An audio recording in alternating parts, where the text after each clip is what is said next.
جیسے جیسے بر صغیر کے مسلمان سیاسی شعور کی راہ پر آگے بڑھنے لگے، ویسے ہی حالات کی آندھیاں بھی تیز ہونے لگیں۔ یہ آندھیاں کبھی امید کا پیغام لائیں اور کبھی مایوسی کے بادل۔ انہی دنوں میں چند بڑے واقعات پیش آئے جنہوں نے تاریخ کا دھارا ہی بدل دیا۔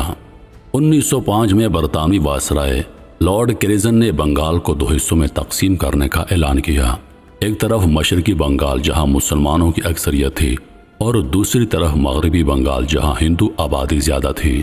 یہ فیصلہ بظاہر انتظامی سہولت کے لیے تھا، مگر ہندو رہنماؤں نے اسے پھوٹ ڈالو اور راج کرو کی سازش سمجھا۔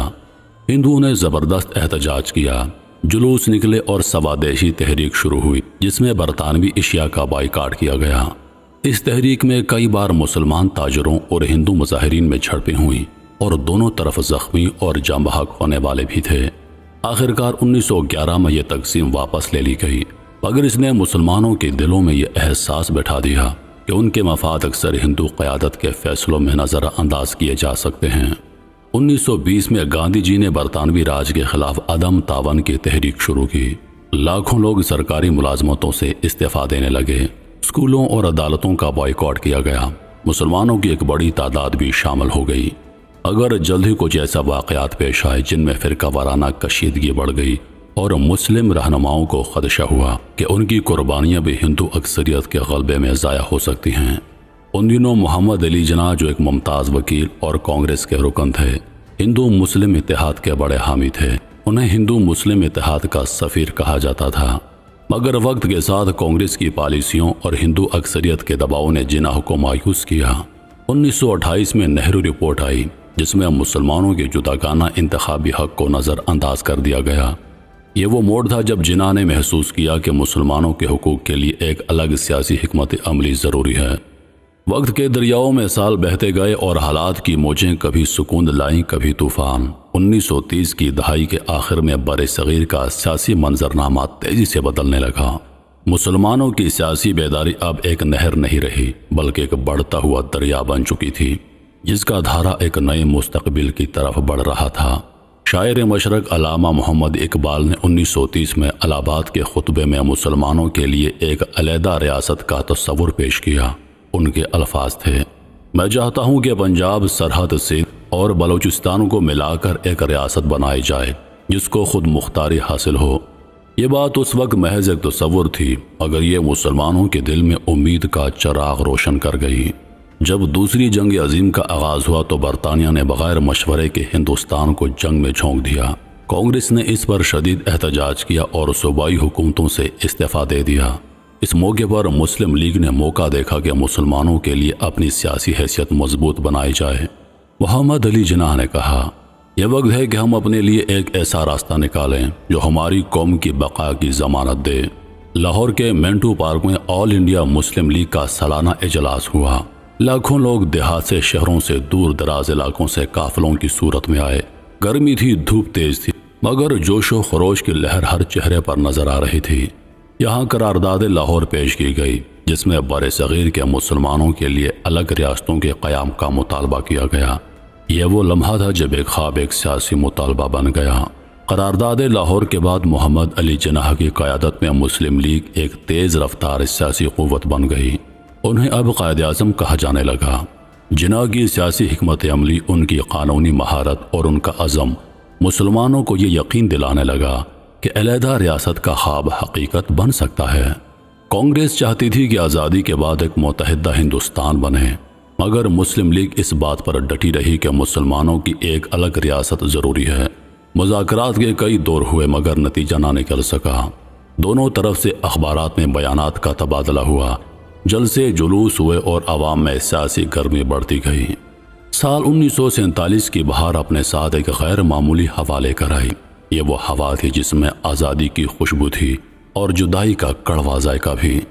برسوں کی کشمکش کے بعد برطانیہ نے اعلان کیا کہ وہ ہندوستان چھوڑ کر جا رہا ہے، مگر سوال یہ تھا کہ وہ کس شکل میں جائے گا، ایک متحدہ ملک چھوڑ کر یا دو الگ الگ ریاستوں میں تقسیم کر کے۔ 1947 میں برطانوی وائسرائے لارڈ ماؤنٹ بیٹن نے ایک منصوبہ پیش کیا جسے ماؤنٹ بیٹن پلان کہا گیا۔ اس میں اعلان کیا گیا کہ بر صغیر کو دو خود مختار ریاستوں میں تقسیم کیا جائے۔ ہندوستان اور پاکستان۔ پاکستان میں مسلم اکثریت والے علاقے شامل ہوں گے۔ پنجاب، بنگال کا مشرقی حصہ، سندھ، بلوچستان اور سرحد۔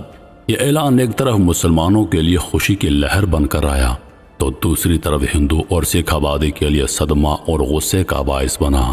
سر سیرل ریڈ کلف جو برطانیہ سے پہلی بار ہندوستان آئے تھے، ان کو یہ ذمہ داری دی گئی کہ وہ دونوں ملکوں کے درمیان سرحد کھینچیں۔ ان کے پاس یہ کام مکمل کرنے کے لیے محض 5 ہفتے تھے۔ انہوں نے نقشے دیکھے، آبادی کے اعداد و شمار کا جائزہ لیا، مگر اتنے بڑے فیصلے کے لیے وقت بہت کم تھا۔ کئی گاؤں اور قصبے ایسے تھے جہاں ہندو اور مسلمان صدیوں سے ساتھ رہتے تھے، مگر ایک لکیر نے سب کچھ بدل دینا تھا۔ گاؤں گاؤں، شہر شہر لوگ سر جوڑ کر بیٹھے تھے۔ کئی مسلمان اپنے رشتہ داروں کو کہہ رہے تھے، بھائی ہمیں پاکستان جانا ہوگا، یہ شہر اب ہمارے لیے محفوظ نہیں رہے گا۔ اور کہیں ہندو اور سکھ خاندانوں میں بات ہو رہی تھی، ہمیں اپنا سب کچھ چھوڑنا پڑے گا اگر ہم ہندوستان میں ہی بسیں گے۔ یہ فیصلے آسان نہ تھے، کیونکہ اس کا مطلب تھا زمین، گھر، کھیت، دکان اور کئی نسلوں کی یادیں چھوڑ دینا۔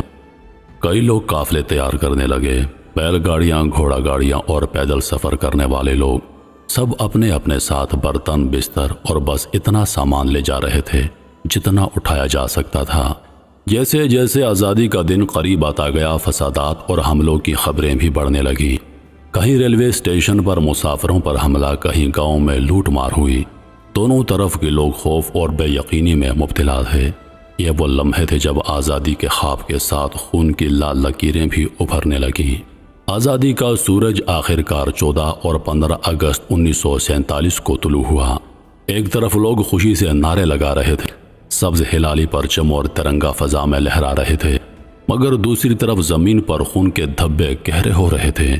وہ لکیر جو کاغذ پر کھینچی گئی تھی اب گلیوں اور کھیتوں میں انسانوں کے لہو سے رنگی جا رہی تھی۔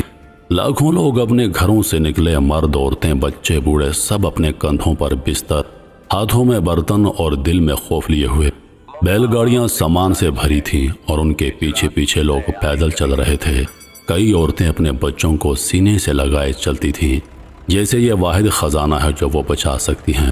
ایک معمر شخص قافلے کے ساتھ چلتے چلتے پیچھے مڑ کر اپنے خالی آنگن کو دیکھتا اور بس یہی کہتا کہ میرا گھر تھا اور اب کبھی میرا نہ ہوگا۔ ریلوے اسٹیشن ہجرت کرنے والوں سے بھر گئے۔ لوگ پلیٹ فارم پر بیٹھے رو رہے تھے، کچھ دعا کر رہے تھے کہ یہ سفر محفوظ ہو، مگر ہر کوئی جانتا تھا کہ کئی ٹرینیں اپنی منزل تک پہنچتی ہی نہیں۔ لاہور سے دہلی جانے والی ایک ٹرین میں سکھ اور ہندو خاندان سوار تھے، جبکہ دہلی سے لاہور آنے والی ٹرین میں مسلمان مہاجر۔ دونوں میں ایک خوفناک مماثلت تھی۔ اکثر ٹرینیں خون سے لال ہو کر لوٹتی تھیں اور ان میں کوئی زندہ نہیں ہوتا تھا۔ چھوٹے چھوٹے گاؤں اور قصبوں میں افواہوں کی چنگاری شعلہ بن کر جاتی۔ ایک طرف سے حملہ ہوتا تو بدلے میں دوسری طرف سے بھی ظلم کا طوفان آتا۔ گھروں کو آگ لگائی جاتی، کھیت جلا دیے جاتے اور بے گناہ انسان صرف اپنے مذہب کی بنیاد پر مار دیے جاتے۔ ان فسادات میں سب سے زیادہ معصوم بچے متاثر ہوئے۔ یہ المیہ صرف ایک طرف کا نہ تھا۔ پاکستان آنے والے قافلوں میں مسلمان خون اور آنسو بہا رہے تھے اور ہندوستان جانے والے قافلوں میں ہندو اور سکھ بھی اسی درد سے گزر رہے تھے۔ ایک طرف لاہور کی گلیوں میں مہاجرین کے خیمے لگتے تو دوسری طرف امرتسر میں بھی مہاجرین بھوک اور پیاس سے تڑپ رہے تھے۔ کہا جاتا ہے کہ اس ہجرت میں تقریباً 1 کروڑ سے زیادہ لوگ اپنے گھروں سے بے گھر ہوئے اور 10 سے 15 لاکھ تک جانیں ضائع ہوئیں۔ لاکھوں عورتیں بیوہ ہو گئیں، بچے یتیم ہوئے اور کئی خاندان ہمیشہ کے لیے بچھڑ گئے۔ آخرکار جب خون کی ندیاں کچھ سوکھ گئیں تو سرحد کے دونوں طرف ایک خاموشی پھیل گئی، مگر یہ خاموشی سکون کی نہ تھی۔ یہ وہ خاموشی تھی جو طوفان کے بعد ملبے پر چھا جاتی ہے۔ دل زخمی تھے اور آنکھوں میں وہ منظر ہمیشہ کے لیے قید ہو گئے تھے۔ بالآخر تقسیم کا فیصلہ نافذ ہو چکا تھا۔ سرحد کے ایک طرف پاکستان اور دوسری طرف ہندوستان، دونوں نے ایک ہی دن، ایک ہی لمحے میں اپنی پیدائش کا اعلان کیا۔ لیکن ان نوزائیدہ مملکتوں کا پہلا سانس بھی آسان نہ تھا۔ مہاجرین کے قافلے ابھی بھی رواں دواں تھے، کہیں بیل گاڑیاں، کہیں پیدل لوگ، کہیں ریل کے پٹڑی پر چلے جا رہے تھے۔ لیکن اب جو پہنچ گئے ان کے سامنے ایک نیا امتحان تھا، بے گھر ہونے کا قرب۔ لاہور، امرتسر، دہلی، کراچی، لدھیانہ، ان شہروں کے کئی محلے اچانک ویران ہو گئے۔ کسی محلے میں مسلمان گھر چھوڑ گئے اور ہندو یا سکھ خاندان آ گئے، کہیں ہندو اور سکھ گھر چھوڑ اور مسلمان مہاجرین نے ڈیرے ڈال دیے، مگر گھروں کے اندر کی دیواریں، فرنیچر اور صحن میں لگے پودے سب خاموش گواہی دے رہے تھے کہ یہاں کل تک کوئی اور بستا تھا۔ پاکستان کے حصے میں آنے والا سرکاری ڈھانچہ بہت کمزور تھا، دفاتر خالی، فائلیں ادھوری اور کئی سرکاری اہلکار ہندوستان میں رہ گئے تھے۔ ہندوستان میں بھی نئے نقشے کے مطابق کئی ادارے دوبارہ منظم کیے جا رہے تھے، دونوں طرف افسران دن رات کام کر رہے تھے، لیکن مسائل کا سیلاب اتنا بڑا تھا کہ کسی کو چین نہ تھا۔ ہجرت کر کے آنے والے کئی لوگ رات کو خواب میں اپنے پرانے گاؤں دیکھتے۔ ایک بزرگ دہلی سے لاہور آئے تھے، رات کو مسجد کے باہر بیٹھے دھیرے سے رونے لگے۔ کسی نے پوچھا، حاجی صاحب خیریت ہے؟ وہ بولے، خیریت بیٹا، خیریت وہاں رہ گئی جہاں میرا بچپن، میرے دوست اور میرے والدین کی قبریں ہیں۔ یہاں ہم زندہ تو ہیں مگر آدھے رہ گئے ہیں۔ یہ سچ ہے کہ نہ صرف مسلمان بلکہ ہندو اور سکھ خاندان بھی اپنے پیارے گنوا بیٹھے۔ امرتسر کے ایک سکھ بزرگ لاہور سے آنے والے اپنے دوست کو یاد کر کے آنکھیں نم کر لیتے۔ وہ میرا یار تھا، ہم نے ایک ساتھ کھیتوں میں کام کیا، ایک ساتھ کھانا کھایا۔